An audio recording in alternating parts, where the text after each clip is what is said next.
रविवार 15 अक्टूबर से देवी दुर्गा का 9 दिवसीय पर्व नवरात्रि शुरू हो रहा है।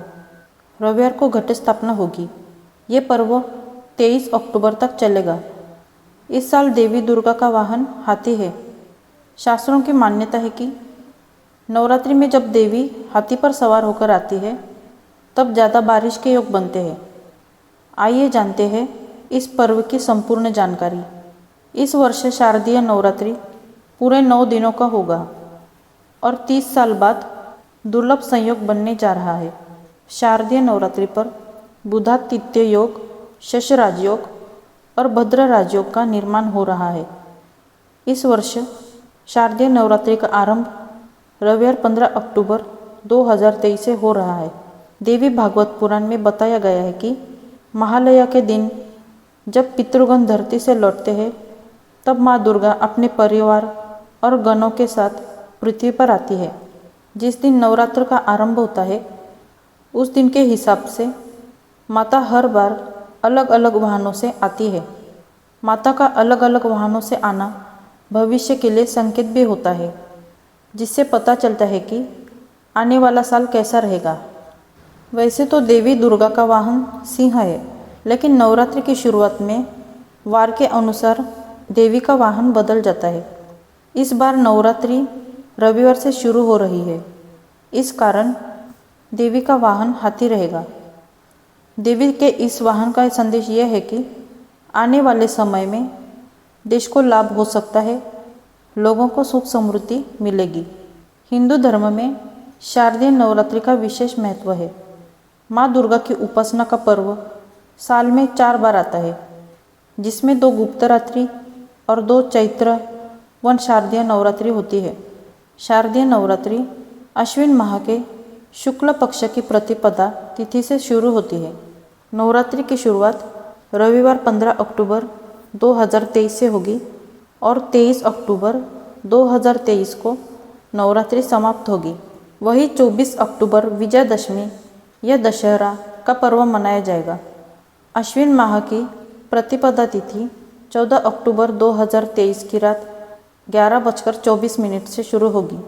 ये 15 अक्टूबर की दोपहर 12:32 तक रहेगी। उदय तिथि के अनुसार शारदीय नवरात्रि की शुरुआत 15 अक्टूबर से होगी। नवरात्रि के पहले दिन के आधार पर माँ दुर्गा की सवारी के बारे में पता चलता है। नवरात्रि में माता की सवारी का विशेष महत्व होता है। माता हाथी पर सवार होकर धरती पर आ रही है। हाथी पर माता का आगमन इस बात की ओर संकेत कर रहा है कि इस साल खूब अच्छी वर्षा होगी और खेती अच्छी होगी। देश में अन्न धन का भंडार बढ़ेगा। धार्मिक मान्यता के अनुसार नवरात्रि में जब माँ दुर्गा हाथी पर सवार होकर आती है तो ये बेहद शुभ माना जाता है। हाथी पर सवार होकर माँ दुर्गा अपने साथ ढेर सारी खुशियाँ और सुख समृद्धि लेकर आती है। माँ का वाहन हाथी ज्ञान व समृद्धि का प्रतीक है। इससे देश में आर्थिक समृद्धि आएगी, साथ ही ज्ञान की वृद्धि होगी। हाथी को शुभ का प्रतीक माना गया है। ऐसे में आने वाला साल बहुत ही शुभकारी होगा। लोगों के बिगड़े काम बनेंगे। माता रानी की पूजा अर्चना करने वाले भक्तों पर विशेष कृपा बरसेगी। पंचांग के अनुसार शारदीय नवरात्रि की प्रतिपदा तिथि को यानी पहले दिन कलश स्थापना का मुहूर्त 15 अक्टूबर को 11:48 से दोपहर 12:34 तक है। ऐसे में कलश स्थापना के लिए शुभ मुहूर्त इस साल 48 मिनट ही रहेगा। नवरात्रि में कलश स्थापना का विशेष महत्व है। कलश स्थापना को घट स्थापना भी कहा जाता है। नवरात्रि की शुरुआत घट स्थापना के साथ ही होती है। घट स्थापना शक्ति की देवी का आह्वान है। मान्यता है कि गलत समय में घट स्थापना करने से देवी माँ क्रोधित हो सकती है। रात के समय और अमावस्या के दिन घट स्थापित करने की मनाही है। घट स्थापना का सबसे शुभ समय प्रतिपदा का 1/3 भाग बीत जाने के बाद होता है। अगर किसी कारणवश आप उस समय कलश स्थापित न कर पाए तो अभिजित मुहूर्त में भी स्थापित कर सकते हैं। प्रत्येक दिन का 8वां मुहूर्त अभिजित मुहूर्त कहलाता है। सामान्यतः यह 40 मिनट का होता है। हालांकि इस बार घट स्थापना के लिए अभिजीत मुहूर्त उपलब्ध नहीं है। माँ दुर्गा को लाल रंग खास पसंद है, इसलिए लाल रंग का ही आसन खरीदें। इसके अलावा कलश स्थापना के लिए मिट्टी का पात्र, जौ, मिट्टी, जल से भरा हुआ कलश, मौली, इलायची, लौंग, कपूर, रोली, साबुत सुपारी, साबुत चावल, सिक्के, अशोक या आम के 5 पत्ते, नारियल, चुनरी, सिंदूर, फल फूल, फूलों की माला और श्रृंगार पिटारी भी चाहिए। नवरात्रि के पहले दिन यानी प्रतिपदा को सुबह स्नान कर ले।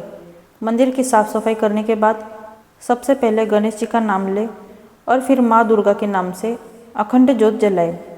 कलश स्थापना के लिए मिट्टी के पात्र में मिट्टी डालकर उसमें जौ के बीज बोए। अब एक तांबे के लोटे पर रोली से स्वस्तिक बनाए। लोटे के ऊपरी हिस्से में मौली बांधे। अब इस लोटे में पानी भरकर उसमें कुछ बूंदे गंगा जल की मिलाए।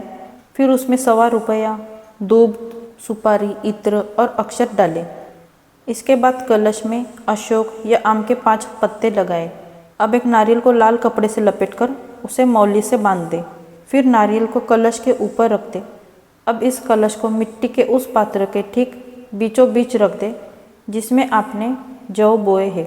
कलश स्थापना के साथ ही नवरात्रि के 9 व्रतों को रखने का संकल्प लिया जाता है। आप चाहे तो कलश स्थापना के साथ ही माता के नाम की अखंड ज्योति भी जला सकते हैं। शारदीय नवरात्रि की ये जानकारी आपको पसंद आई हो तो इस वीडियो को लाइक, शेयर और चैनल को सब्सक्राइब कीजिए। मिलते हैं अगली वीडियो में। धन्यवाद।